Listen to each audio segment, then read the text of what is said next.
Okay, guys, it's the 4th of July, so happy Independence Day to all my American friends out there. And if you're not in America, happy 4th of July just because it's the 4th of July. So just, I don't know, sounds like a happy day.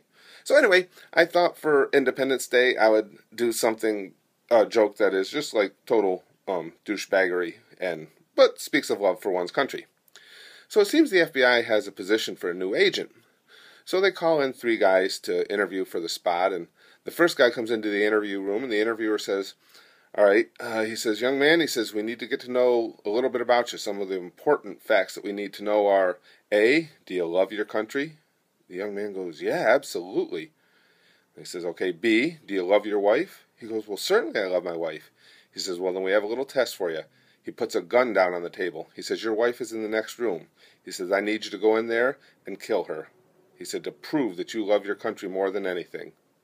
So the guy's like, oh, damn. He picks up the gun and he goes in the next room, and he's gone for 5 minutes, 10 minutes, turns into over 15 minutes, and finally he comes back into the interviewer's room, and he's sweating and stressed out and like hyperventilating, and he just shakes his head, and he puts the gun down on the desk, and he leaves. So now the second guy comes in for his interview. The interviewer tells him the same thing, same test. So the guy picks up the gun, goes into the next room, where his wife is, and he's gone about 5 minutes, 10 minutes. He comes back in. He's all disheveled, and he looks at the interviewer, and he goes, I'm sorry, I just can't. And he puts the gun down, and he leaves. So now the third guy comes in. The interviewer gives him the same speech, says, you got to prove your love for your country. Your wife's in the next room. Take this gun in and kill her.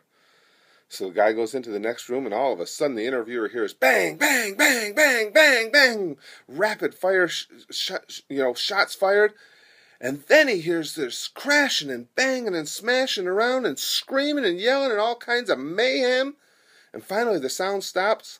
The guy walks back in. The interviewer says, what the hell happened? The guy says, that damn gun you gave me had blanks in it. I had to beat her to death with the lamp.